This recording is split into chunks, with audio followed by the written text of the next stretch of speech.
Early March 1943, Port Moresby, Papua, New Guinea. In a maintenance area carved out of red mud and corrugated metal, Captain Paul Irvin Gunn stood motionless in front of an aircraft that violated almost every rule the United States Army Air Forces had written about bombing warfare. Oil streaked his hands. A wrench lay forgotten at his feet.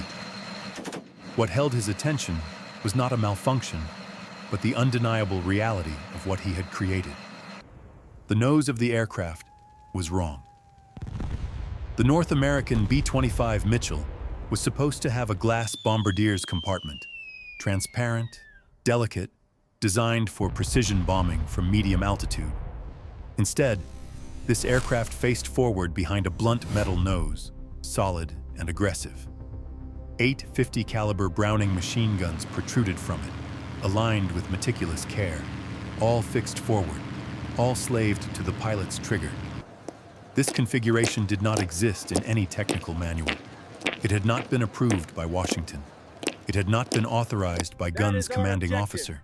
It was, by every bureaucratic definition, illegal.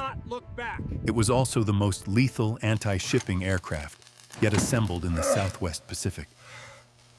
Gunn understood exactly what he was risking. If discovered by the wrong superior, the punishment could include immediate grounding, removal from duty, or court-martial. Modifying combat aircraft without authorization was not a minor infraction. It was a direct challenge to institutional control. But Gunn was no longer fighting an institutional war. He was fighting a personal one. The aircraft before him was the result of desperation, improvisation, and fury. Fury shaped by events that had begun more than a year earlier, when the Pacific War had entered his life without warning and taken everything from him that mattered. The path to this moment began on December 8, 1941, Manila time. That morning, Paul Gunn stood at Nichols Field, south of Manila, watching Japanese bombers dismantle American air power with methodical efficiency. The attack followed Pearl Harbor by mere hours. Gunn was not a combat pilot that day. He was the operations manager of the newly formed Philippine Airlines, a civilian position he had taken after retiring from the U.S. Navy in December 1939.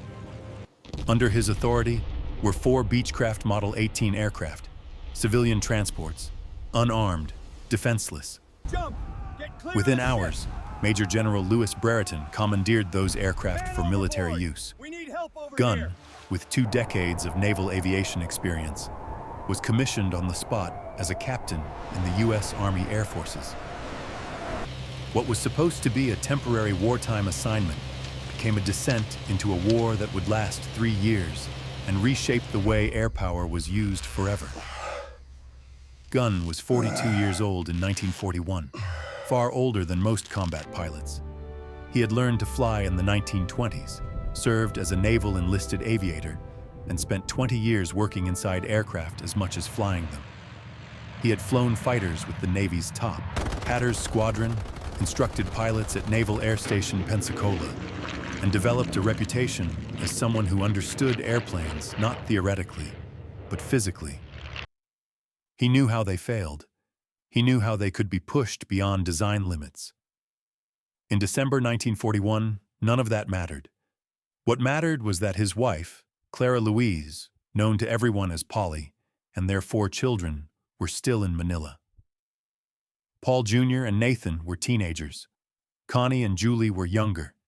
They lived as civilians in a city that was rapidly becoming a battlefield. As Japanese forces advanced, Gunn flew reconnaissance and transport missions across collapsing defenses. He dodged fighters, survived being shot down over jungle terrain, walked out, and climbed into another aircraft. On one mission, he flew an unarmed transport into Bataan to deliver medical supplies to besieged American troops, navigating through Japanese-controlled airspace and earning the Distinguished Flying Cross. But he could not reach his family. On Christmas Eve 1941, Gunn received orders to evacuate key personnel to Australia. He withdrew all his military pay, borrowed money from fellow officers, and attempted to extract his family. The attempt failed. Japanese advances cut routes. Airfields became inaccessible. Gunn faced a decision that would define the rest of his war. He obeyed orders. He flew to Australia, leaving his wife and children behind in a city about to fall. Within weeks, on January 20th, 1942, Polly and the children were rounded up by Japanese occupation forces and interned at the University of Santo Tomas, converted into a civilian prison camp. Conditions were harsh and deteriorating. Food was scarce. Disease spread. Guards grew more brutal as the war turned against Japan. When Gunn learned of their capture, something fundamental changed. From that moment forward, he was no longer fighting for promotions, doctrine, or abstract victory. He was fighting to end the war as quickly as possible. Every Japanese ship sunk, every supply convoy destroyed, was one less day his family would spend in captivity. This was not official policy. It was motivation powerful enough to override regulation. By mid-1942, the Allied position in the Southwest Pacific was dire. Japanese forces dominated New Guinea. Allied bombers attacked shipping daily and achieved almost nothing. High-altitude bombing against maneuvering ships produced hit rates well under 1%. Japanese convoys delivered troops and supplies with near impunity. Ground forces suffered and died, while enemy reinforcements arrived unmolested. When Major General George C. Kenney arrived in Brisbane in July 1942 to assume command of Allied air forces in the theater, he inherited a failing system. Kenney was 53 years old, a World War I fighter ace, and a former instructor at the Air Corps Tactical School. He believed deeply in air power, but not as it was being used.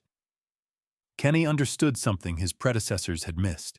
Ships could not be sunk from high altitude unless they cooperated. Bombers needed to get low, very low, but doing so exposed them to anti-aircraft fire they had no means of suppressing. Bombers had bombs, fighters had guns. No one had combined the two in a way that made sense. Until Paul Gunn. In August 1942, Kenney learned that someone in the 3rd Attack Group was modifying A-20 Havoc light bombers without authorization. Bombardiers were being removed. Machine guns were being installed in noses. Aircraft were being flown at treetop level. Kenney investigated. He found Captain Paul Gunn working alone in maintenance hangars, scavenging weapons from wrecked aircraft, fabricating mounts by hand, and test-flying every modification himself. Gunn had no engineering degree. He had something better: 20 years of practical aviation experience and absolute indifference to convention. Kenney could have shut him down. Instead, he did the opposite. He assigned Gunn to his personal staff and gave him authority no one else had. Modify every suitable aircraft in the theater for low-altitude attack, immediately. The A-20 Strafers worked. Japanese airfields were devastated. Anti-aircraft defenses were suppressed before bombs fell. Losses dropped. Results skyrocketed. That success led directly to the aircraft Gunn now stood in front of at Port Moresby, the B-25 Mitchell. Designed in 1939 as a medium-altitude level bomber, the B-25 carried a 5-man crew, up to 3,000 pounds of bombs, and defensive machine guns intended to ward off fighters. It was powered by 2 Wright R2600 radial engines, producing 1,700 horsepower each. Nearly 10,000 would be built during the war. It had range, it had payload, it had structural strength. What it lacked was purpose in the Pacific. Gunn saw what no one else had. Remove the bombardier, replace glass with steel. Turn the bomber into its own fighter escort. Suppress defenses with overwhelming forward fire. Deliver bombs where armor was weakest, below the waterline. He began the work in late 1942 at Townsville, Australia, with Captain Jack Fox, North American Aviation's technical representative. Fox was supposed to enforce factory specifications. Instead, he became Gunn's collaborator. The first Mitchells received 4 forward-firing 50-caliber guns in the nose, then 6. Then Gunn locked the dorsal turret facing forward, adding 2 more. 8 guns. roughly 6,800 rounds per minute, nearly 180 pounds of projectiles per second. The engineering problems were immense. The center of gravity shifted forward. Gunn counterbalanced it manually. Recoil stressed the airframe. He reinforced it. Heat and smoke filled the cockpit. He vented it. Gun harmonization had to be perfect. Gunn personally supervised alignment at measured distances until every bullet converged where he wanted it. Each aircraft took nearly 2 weeks of round-the-clock work. By early March 1943, one of those aircraft sat before him at Port Moresby, ready for combat. Inside it was a concept that would soon be tested against the most important Japanese naval operation of the year. Gunn did not know that yet. He only knew that the war would not end quickly unless something changed. And that change was now sitting on the tarmac, illegal, dangerous, and unstoppable. By the time Paul Irvin Gunn began tearing apart American aircraft in makeshift hangars across Australia and New Guinea, he had already crossed a line most officers never approached. That line had nothing to do with regulations. It was crossed the moment his family disappeared behind the gates of Santo Tomas. In early 1942, Gunn learned, through fragmentary reports and delayed messages, that his wife Polly and their 4 children had been interned by Japanese occupation forces in Manila. The University of Santo Tomas, once a place of learning, had become a civilian prison camp holding thousands of Allied nationals.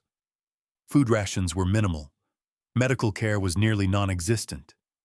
Guards enforced discipline with beatings and arbitrary punishment. For Gunn, there was no illusion about what this meant. Every additional month of war increased the likelihood that his family would die in captivity. Disease, malnutrition, or execution could claim them long before any Allied liberation force arrived. There was no rescue mission, no covert extraction. The Philippines were firmly under Japanese control.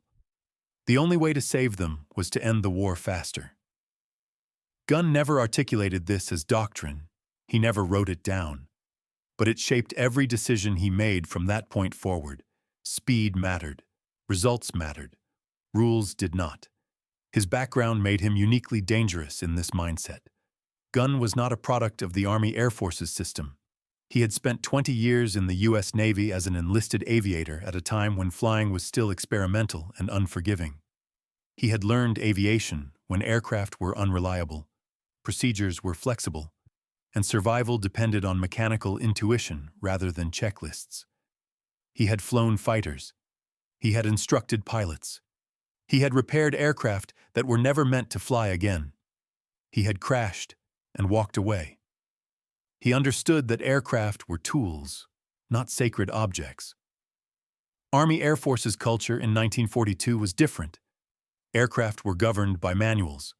Modifications required approval chains. Tactical doctrine was codified and slow to change. Engineers designed aircraft. Pilots flew them. Maintenance crews followed orders. Gunn ignored all of that. After evacuating to Australia, he continued flying missions, accumulating combat hours at an age when most pilots were already being rotated out. He flew reconnaissance, transport, and ad hoc combat sorties across northern Australia and New Guinea. He was wounded multiple times and returned to duty each time. But what frustrated him most was watching aircraft fail to accomplish their mission. Japanese shipping moved freely along the New Guinea coast. Transports unloaded troops and supplies under the noses of Allied bombers. Crews returned claiming near misses and probable hits. Gunn knew what that meant. Nothing had been sunk. The problem was structural. Medium and heavy bombers attacked from altitude, where ships could maneuver. Bombs fell seconds after release, giving targets time to evade. Even a near miss was often survivable. The mathematics favored the defender. Gunn began experimenting on his own. Working initially with A-20 Havoc light bombers assigned to the 3rd Attack Group, he removed bombardiers and glass nose sections. He scavenged 50 caliber machine guns from wrecked fighters. He mounted them in crude clusters, aligned by eye, reinforced with improvised brackets. The idea was brutally simple. If you could not hit a ship reliably with bombs, you would first remove its ability to fight back. Low-level strafing attacks would suppress anti-aircraft guns, kill exposed crew, and blind command positions. Bombs dropped at mast height would hit where armor was weakest. Aircraft would survive by speed and shock, not protection. This was not theory. It was trial and error conducted in combat. Gunn test flew the modified A-20s himself. He adjusted gun mounts after live fire. He reinforced airframes after recoil damage. He ignored protests from officers who warned that such aircraft were unsafe, unstable, or unauthorized. They were all correct. They were also irrelevant. The modified A-20s went into combat in September 1942 against Japanese positions at Buna. They came in at treetop height, guns blazing, bombs falling almost simultaneously. Japanese defenders had seconds to react. The results were undeniable. Aircraft were destroyed on the ground. Anti-aircraft positions were silenced. Losses dropped. Pilots returned alive. When George Kenney learned of these modifications, he did not see insubordination. He saw a solution. Kenney's own frustration with high-altitude bombing mirrored Gunn's. As a former instructor at the Air Corps Tactical School, Kenney had studied bombing theory for decades. He understood its limitations. He also understood that the Pacific War would not be won by theory alone. Kenney gave Gunn something no one else could: cover. By assigning Gunn to his personal staff as a special projects officer, Kenney shielded him from disciplinary action and gave him authority to continue. More importantly, he gave him a mission: take what works and scale it immediately. The A-20 was only the beginning. The real target was the B-25 Mitchell. The Mitchell had the range to reach Japanese shipping lanes. It could carry heavy bomb loads. It was structurally robust. It had 2 engines, offering redundancy over open water. Most importantly, it had space. Space for guns, space for ammunition, space for radical ideas. Gunn approached the B-25 with the mindset of a mechanic, not a designer. He did not ask what the aircraft was meant to do. He asked what it could survive doing.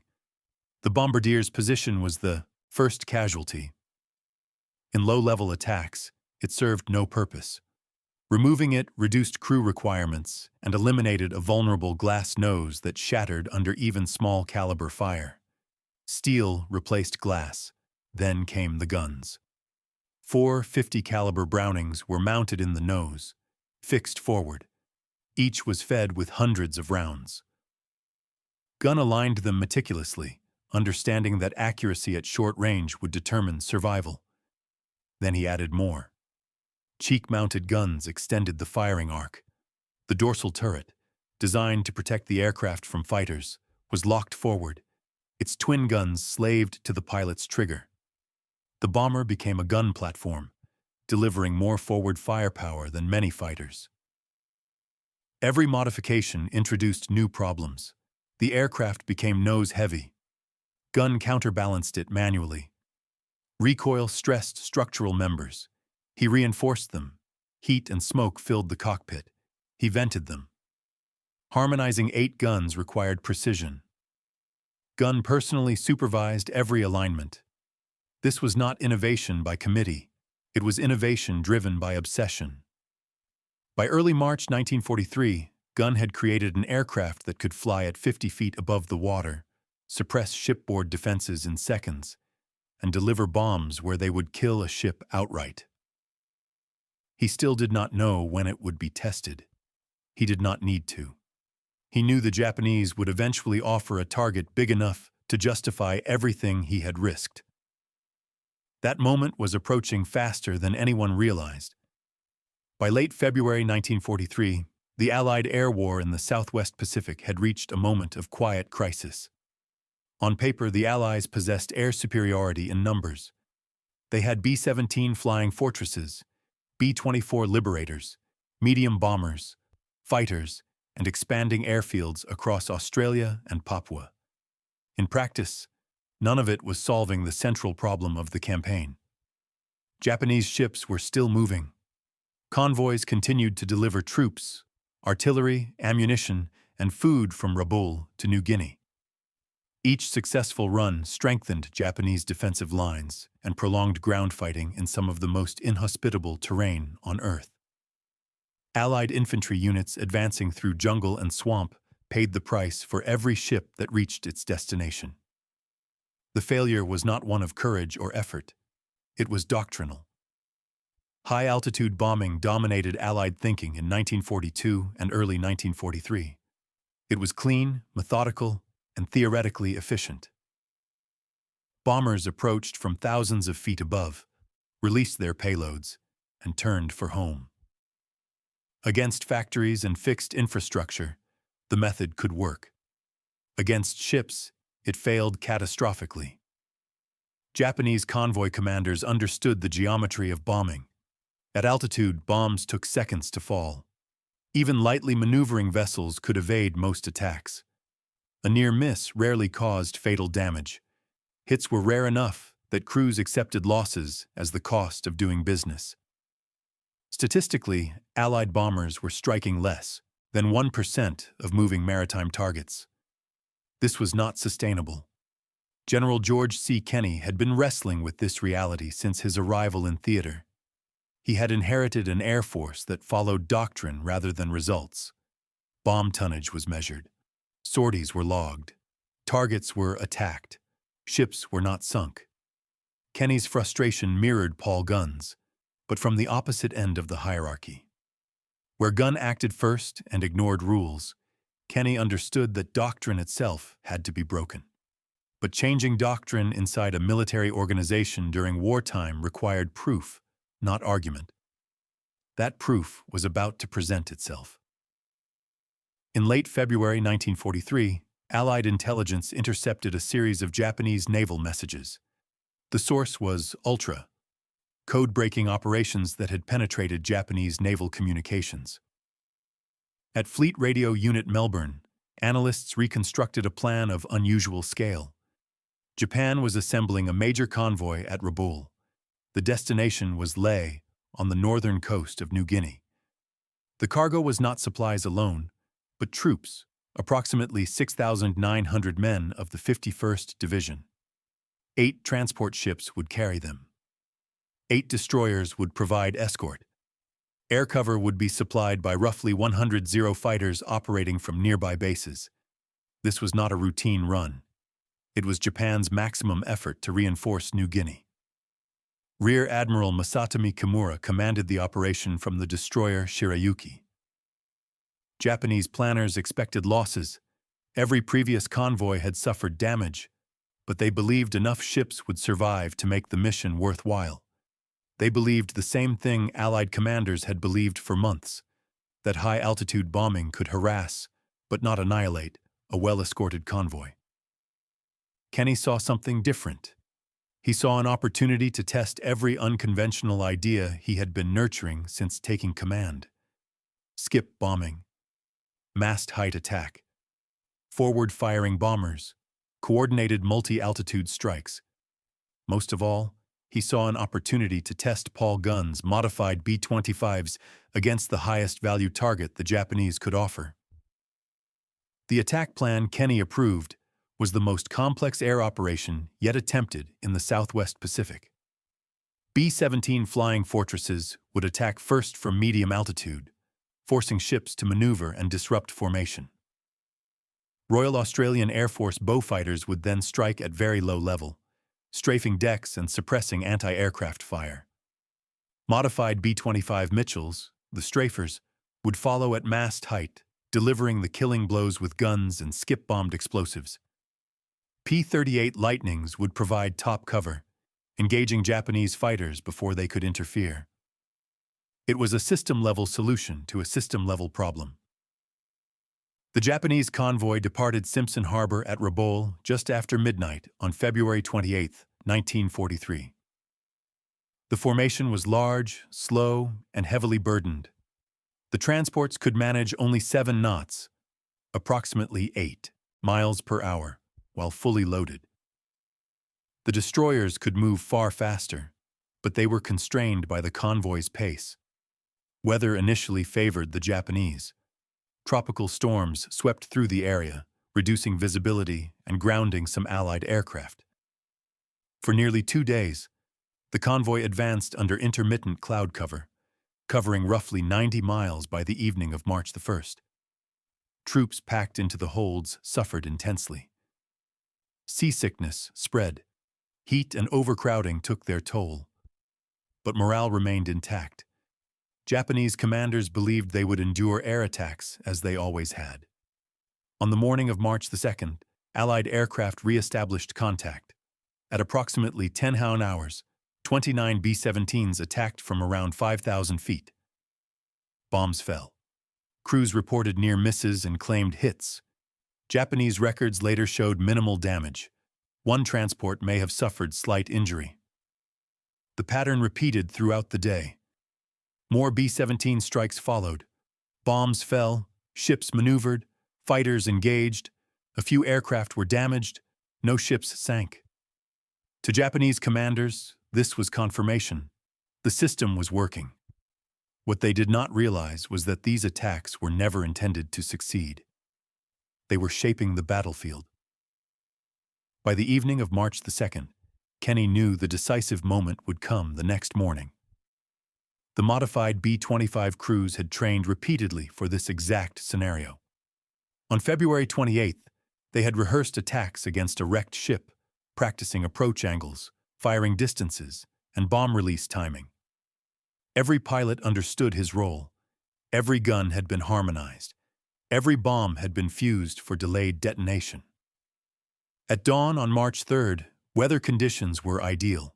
Clear skies, calm seas, excellent visibility. The Japanese convoy was approximately 30 miles from Leh, close enough to hope, too far to escape. At Cape Ward Hunt, Allied aircraft assembled in waves, nearly 90 aircraft prepared to strike. B-17s climbed to altitude. Beaufighters formed up at low level. B-25 Strafers lined up for mast height runs. P-38s took station above. The attack began shortly after 10 hours. B-17s struck first, drawing attention upward and forcing evasive maneuvers.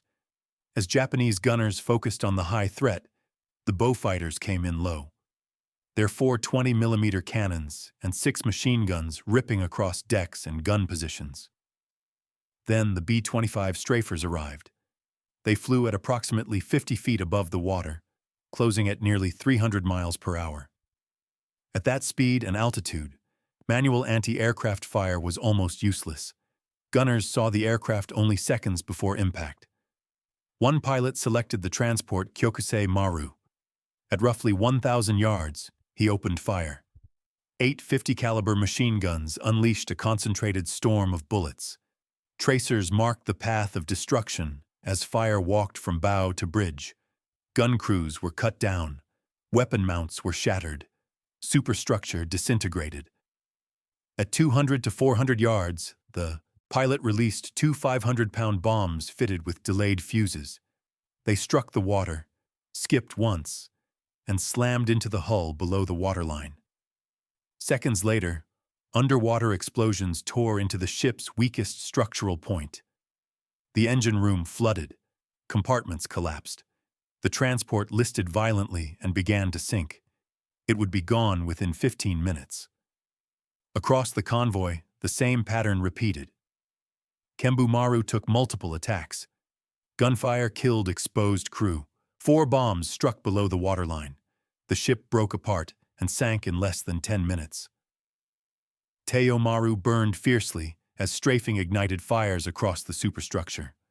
Bombs opened the hull. Nearly 1,000 troops went down with the ship. Nojima attempted to maneuver but could not escape. A B-25 raked it from stern to bow, then delivered bombs into the engine room. It lost power and began taking on water, sinking later in the day. Destroyers were not spared. Shirayuki, Rear Admiral Kimura's flagship, was strafed heavily. Almost everyone on the bridge was killed or wounded, including Kimura himself. A bomb detonated near the stern, triggering secondary explosions. the destroyer broke apart and sank. Tokitsukaze was hit repeatedly.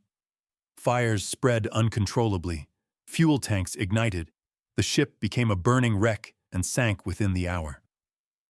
Arashio collided with a damaged transport while maneuvering, was crippled, and later abandoned. Japanese Zero fighters attempted to intervene, but P-38 Lightnings engaged them at altitude. The Strafers operated so low that fighter interception risked hitting friendly ships. The coordination was relentless. The first phase lasted roughly 40 minutes. When Allied aircraft withdrew to refuel and rearm, the convoy was already ruined. In the afternoon, attacks resumed. Surviving ships limped toward Leh in disarray. Modified B-25s hunted them methodically. Each target was isolated. Each attack followed the same brutal sequence. By nightfall on March 3rd, all 8 transports and 4 of the 8 destroyers had been sunk. Of the 6,900 troops embarked, more than 5,700 were casualties. Approximately 3,000 were dead. Another 2,700 were rescued, many without weapons or equipment. Fewer than 1,200 reached Leh in fighting condition. Allied losses were minimal. 1 B-17 was shot down. 3 P-38s were lost. 13 aircrew were killed. The Japanese convoy had been annihilated. The Battle of the Bismarck Sea marked the end of Japanese large-scale daylight resupply operations in the Southwest Pacific. It proved conclusively that land-based aircraft, when used correctly, could destroy a heavily escorted naval force. And at the center of that proof was an aircraft that should not have existed. The destruction of the Japanese convoy in the Bismarck Sea was not a tactical surprise. It was a systemic collapse. In the hours after March 3, 1943, Japanese commanders attempted to understand what had gone wrong. Reports were confused, contradictory, and deeply unsettling. Ships had been destroyed not by torpedoes or battleships, but by aircraft flying so low that lookouts had barely seconds to react. Anti-aircraft guns had been silenced before they could engage. Bombs had struck below the waterline, where armor was weakest, detonating inside hulls rather than against them. This was not how naval warfare was supposed to work. For decades, Japanese naval doctrine had assumed that surface fleets could operate within range of land-based aircraft so long as they were adequately escorted. Fighters would intercept attackers. Anti-aircraft fire would thin out survivors. Bombers would miss more often than they hit. Those assumptions had been invalidated in 40 minutes. The modified B-25 Strafer was not simply another aircraft added to the Allied inventory.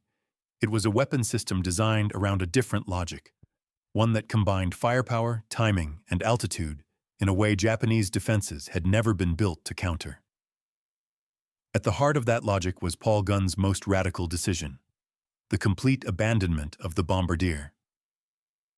Traditional bombing doctrine revolved around precision from altitude. The bombardier, the Norden bomb sight, the glass nose, all existed to deliver bombs accurately from thousands of feet. Gunn rejected the premise entirely. Ships were not factories. They moved, they maneuvered, they fought back. At mast height, the bombardier was dead weight. Removing him eliminated a crew position, reduced vulnerability, and freed space for weapons. Replacing the glass nose with solid metal transformed the aircraft's survivability.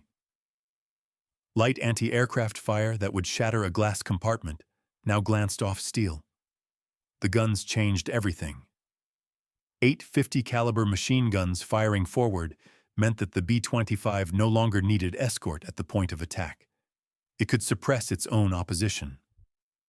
Shipboard gunners, exposed, lightly protected, and dependent on manual tracking, were simply overwhelmed. The volume of fire was not intended to kill every defender. It was intended to deny function. Once guns were silenced, bombs became decisive. Skip bombing exploited physics as much as courage. Released at high speed and extremely low altitude, bombs skipped across the surface of the water before striking the hull.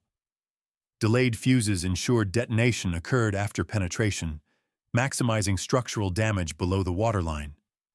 The incompressibility of water amplified shock waves, often breaking keels, rupturing fuel tanks, and flooding machinery spaces simultaneously. A single successful hit could doom a transport. Japanese damage control procedures, effective against conventional hits, were powerless against internal underwater explosions. Ships lost power. Compartments flooded faster than pumps could respond. Crews, already devastated by strafing, could not organize repairs. The implications were immediate. Within days of the battle, Japanese naval planners reached an unavoidable conclusion. Daylight convoy operations within range of Allied air bases were no longer viable. The risk was not acceptable. The losses were total. Japan altered its logistics strategy almost overnight. Large convoys were abandoned. Night movements replaced daytime sailing. Submarines were increasingly used to carry supplies. Barges hugged coastlines, hiding under jungle cover during daylight hours. These adaptations reduced losses but introduced new constraints: limited cargo capacity, slower movement, and vulnerability to patrol aircraft. The strategic effect was isolation. Japanese garrisons in New Guinea, once supplied by regular convoys, began to starve. Ammunition shortages appeared. Medical supplies vanished. Heavy equipment could no longer be replaced. Units fought on, but their operational relevance declined steadily. For Allied commanders, the lesson was equally clear. Air power was not just a supporting arm. When properly adapted, it could dominate sea lanes completely. The success of the B-25 Strafer validated Kenny's belief that doctrine had to follow reality, not theory. The response was immediate. Kenny ordered every available B-25 in the Southwest Pacific converted to the Strafer configuration. Gunn worked relentlessly, training additional maintenance crews, refining installation procedures, and standardizing gun layouts. What had begun as an unauthorized experiment became theater-wide policy. Manufacturers took notice. North American aviation representatives examined Gunn's modifications and recognized their value. The company began incorporating Strafer concepts into factory designs. Gunn was promoted to major and sent back to the United States to work directly with engineers at the Englewood and Kansas City plants. The result was the B-25G. This variant mounted a 75mm cannon in the nose, alongside 4 50-caliber machine guns. The cannon fired a 14.7-pound shell, capable of penetrating ship hulls and reinforced positions. 405 B-25Gs were built. The weapon was formidable and imperfect. The cannon's slow rate of fire, manual loading, and recoil made it difficult to use effectively. Gunn himself tested the aircraft in combat, striking a Japanese destroyer and disabling its fire control system before bombs finished the job. Privately, he acknowledged what the data showed. Machine guns and bombs sank ships more reliably than cannons. The B-25H followed. This version retained the 75mm cannon and added even more machine guns, up to 14 50-caliber weapons in various positions. The dorsal turret was moved forward. The co-pilot position was removed to save weight. Firepower reached unprecedented levels. Handling suffered. The aircraft became nose-heavy, difficult to control, and dangerous in inexperienced hands. Wright Field warned that the center of gravity was unacceptable and recommended grounding the type until corrected. Gunn's reported response: put center of gravity in storage for the duration. May or may not be literal, but it captured his philosophy perfectly. The pilots adapted. They learned to fly the aircraft aggressively, compensating for its flaws. Combat effectiveness mattered more than comfort. The aircraft survived because it killed first. The final production variant, the B-25J, reflected a compromise. Some aircraft reverted to a conventional bombardier nose. Others retained the Strafer configuration. Over 4,300 B-25Js were built, many carrying 8 or more forward-firing machine guns. Some configurations reached 1850 caliber weapons, more firepower than any bomber of the war. Psychological impact became a weapon in itself. Japanese troops learned to recognize the sound of Mitchell engines. The roar meant an attack was seconds away. There was no warning, no preparation, no defense. Survivors spoke of aircraft that came like demons, firing continuously, vanishing before return fire could be aimed. Throughout 1943 and 1944, Strafer B-25s devastated Japanese positions across the Pacific. At WWII in August 1943, coordinated low-level attacks destroyed 174 aircraft on the ground, breaking Japanese air power in the region. At Rabaul in November, Major Raymond Henthorne led 38 B-25s into one of the most heavily defended harbors in the Pacific. Mast height attacks crippled or destroyed 30 of 38 vessels present. These results were not isolated victories. They were the consequence of a logistics system collapsing under sustained pressure. Japanese forces were not defeated solely by battlefield losses. They were starved of the ability to fight. For Paul Gunn, the irony was constant. His innovations destroyed enemy supply lines with ruthless efficiency. Yet his own family remained imprisoned in Santo Tomas. Letters arrived sporadically through the Red Cross. Conditions worsened as Japan's situation deteriorated.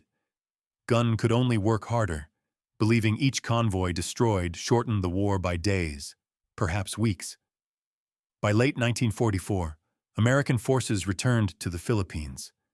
Gunn was there, still flying combat missions at 45 years old, still pushing aircraft and tactics beyond their intended limits. During a Japanese air raid on Tacloban, white phosphorus bombs exploded nearby. Gunn was severely wounded, his right arm shattered beyond repair.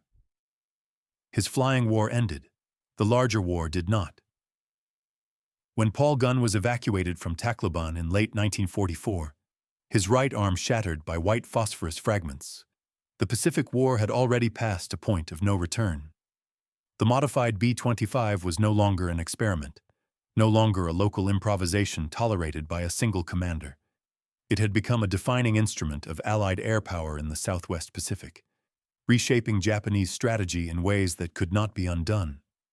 Japanese commanders understood the lesson of the Bismarck Sea with brutal clarity. They did not misinterpret what had happened. They did not blame luck or isolated failure.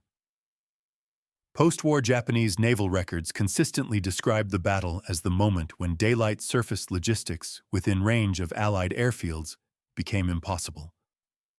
The convoy had not merely been defeated, it had been erased. From that point forward, Japanese planners abandoned the idea of large, escorted convoys delivering troops and supplies to contested regions. The cost was too high. The risk was absolute.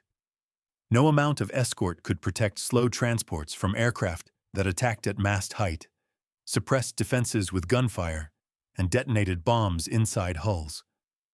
The shift in logistics was immediate and permanent. Supplies were moved at night whenever possible. Submarines were increasingly used for transport, despite their limited cargo capacity and vulnerability. Barges crept along coastlines, hiding under jungle cover during daylight hours. Aircraft were pressed into service as cargo carriers, consuming fuel that Japan could not afford to waste. These adaptations reduced losses, but they strangled operational capacity. Submarines could not deliver artillery. Barges could not transport vehicles in meaningful numbers. Air transport could not sustain entire divisions. Japanese garrisons across New Guinea, the Solomon Islands, and later the Philippines were slowly cut off from reinforcement and resupply. They did not collapse immediately. They withered. For Allied forces, this isolation transformed the character of the war. Amphibious landings no longer faced fully supplied defenders. Airfields once reinforced by regular convoys became ghost installations. Japanese aircraft shortages worsened as fuel deliveries declined. Pilot training suffered. Maintenance standards collapsed. The consequences rippled outward. At WWII in August 1943, Modified B-25s exploited this degradation with devastating effect. Japanese air power in the region had been weakened by months of supply disruption. When the Strafers arrived at treetop height, 174 aircraft were destroyed on the ground in coordinated low-level attacks. Japanese air resistance in northeastern New Guinea effectively ceased. At Rabaul in November 1943, the lesson was repeated on an even larger scale. 38 B-25s led by Major Raymond Henthorne attacked one of the most heavily defended harbors in the Pacific. The harbor was ringed with anti-aircraft guns. Fighter cover was present. Defenses were layered and experienced. It did not matter. Approaching at mast height, the B-25s struck shipping directly, suppressing defenses with concentrated forward fire. Smoke screens created by phosphorus bombs disoriented defenders. Of the 38 vessels in harbor, 30 were hit. A heavy cruiser, 3 destroyers, and numerous transports and support ships were sunk or crippled. Rabaul ceased to function as a major naval base.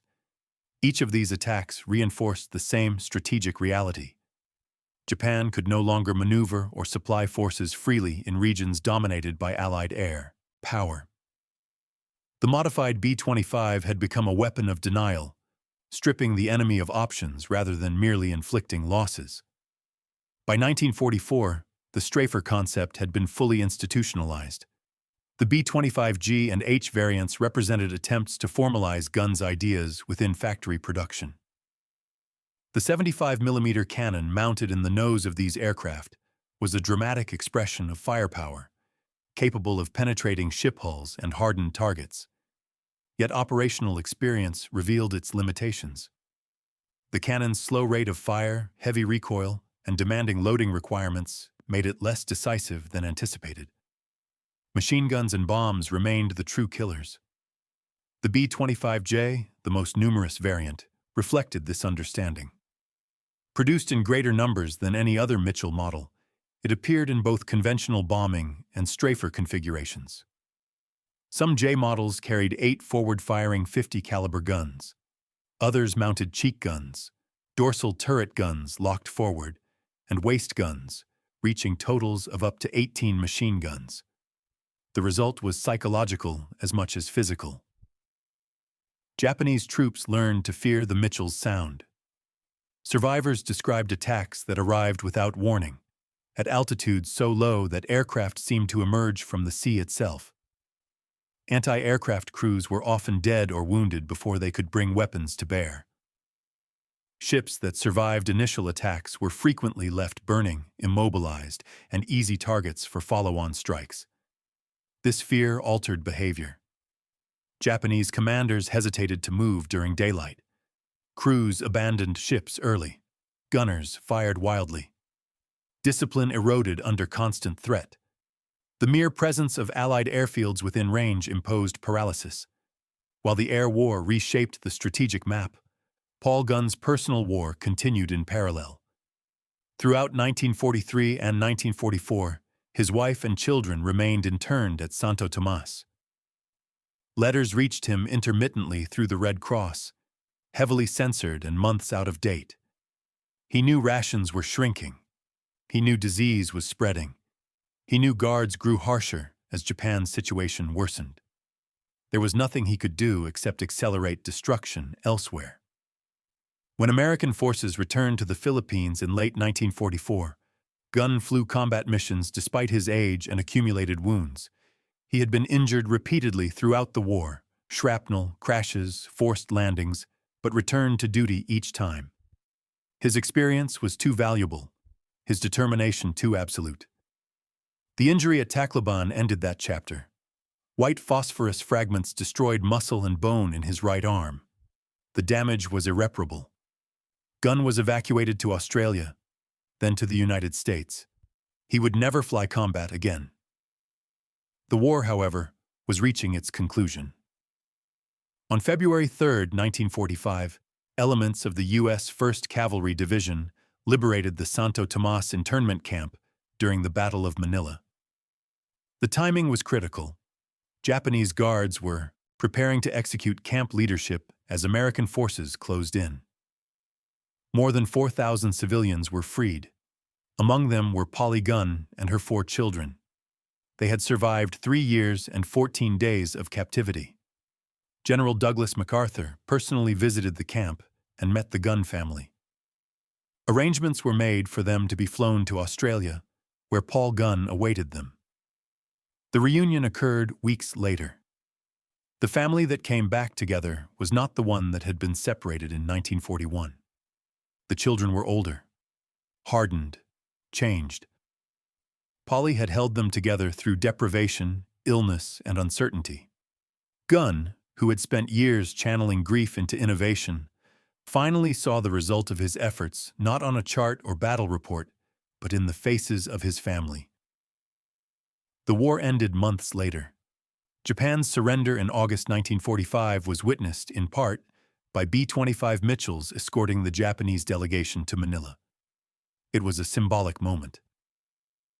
The aircraft that had helped strip Japan of its ability to wage war now flew in silence above its formal defeat. For Paul Gunn, the fighting was over, but the consequences of what he had done would endure far beyond the war itself.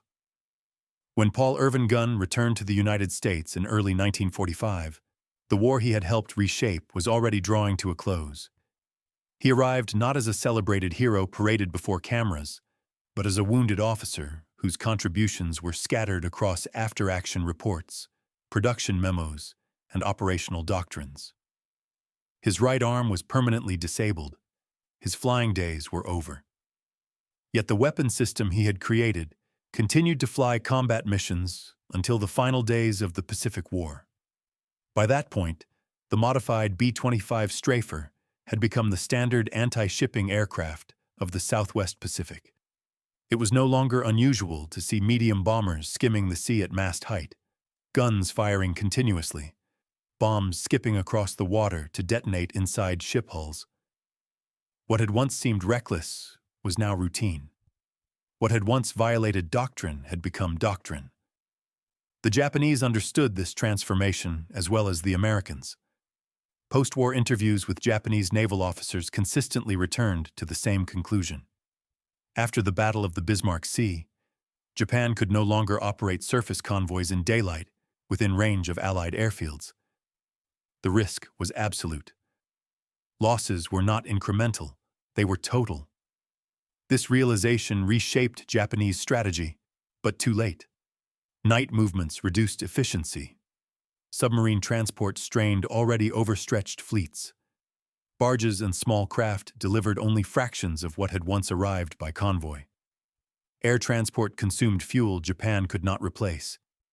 Each workaround compounded existing shortages. The result was strategic paralysis.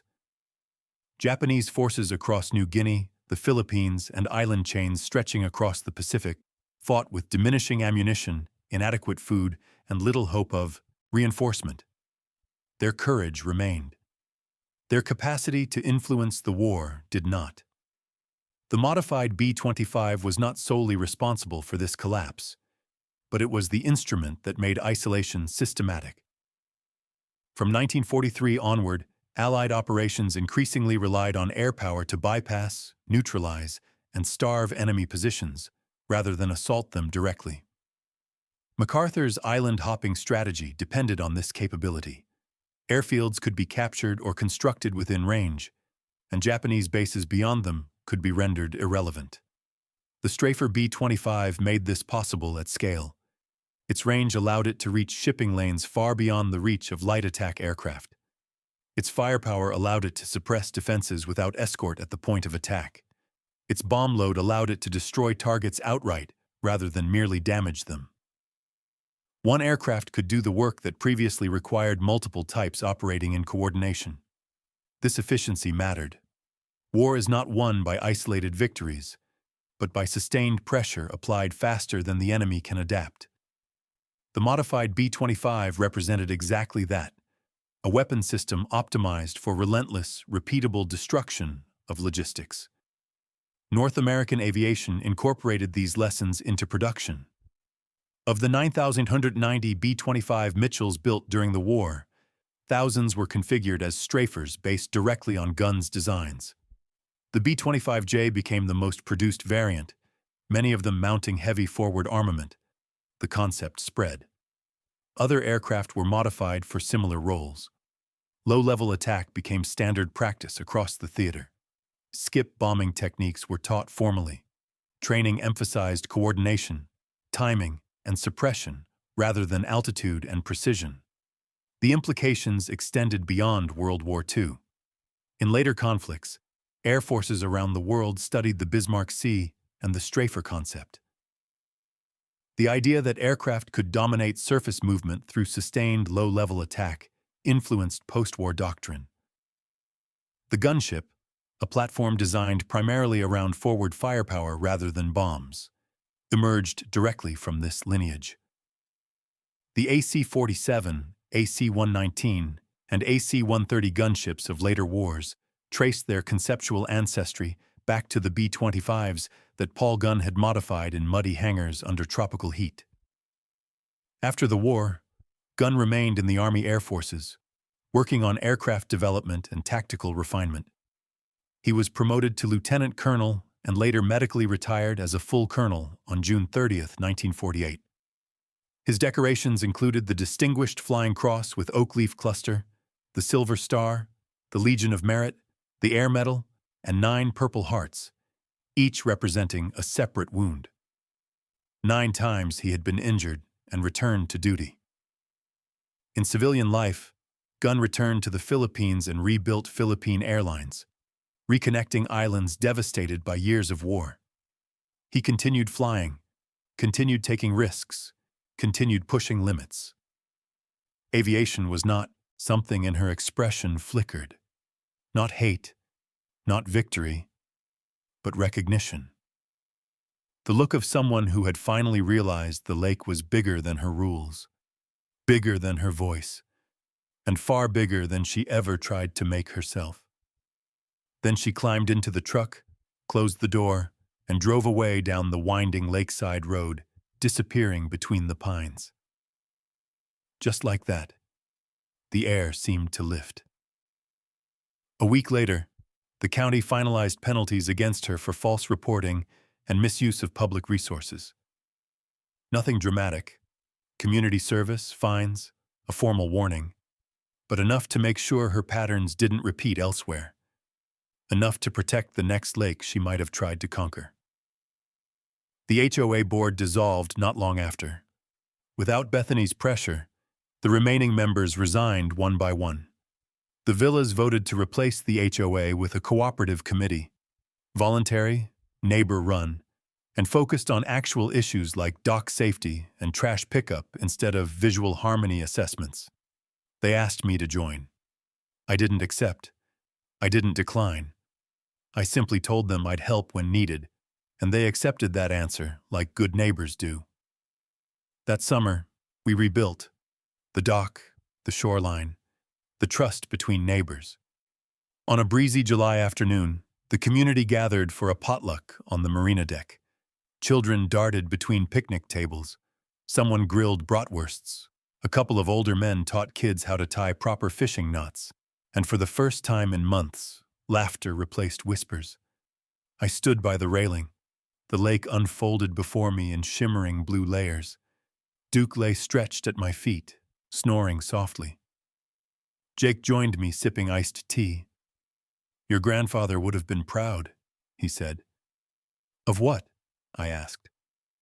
"Of how you handled this, with steadiness, with respect for the lake, with enough fire to defend what mattered." I nodded, feeling the truth in that. "It still feels strange," I admitted, "owning things I didn't know I owned." "That trust was never about ownership," Jake said. "It was about stewardship, responsibility, being a guardian of something that can't defend itself." He motioned toward the lake. "You didn't win by force, Remy. You won by standing where the truth already was." Later that evening, when the party quieted and families drifted home, I returned to my dock. The boards were smooth beneath my hands, warm from the summer day. My repaired skiff bobbed gently in the moonlit water. I cast a line, letting the lure fall into the cool dark. And for the first time since this entire ordeal began, the lake answered softly. Calm, peaceful, free. Justice hadn't come with sirens or shouting. It had come like dawn, slow, steady, inevitable. I leaned back in my chair, the water glowing silver beneath the rising moon. Sometimes justice stands in a courtroom. Sometimes it stands in a marina. And sometimes it stands on an old wooden dock, holding a deed and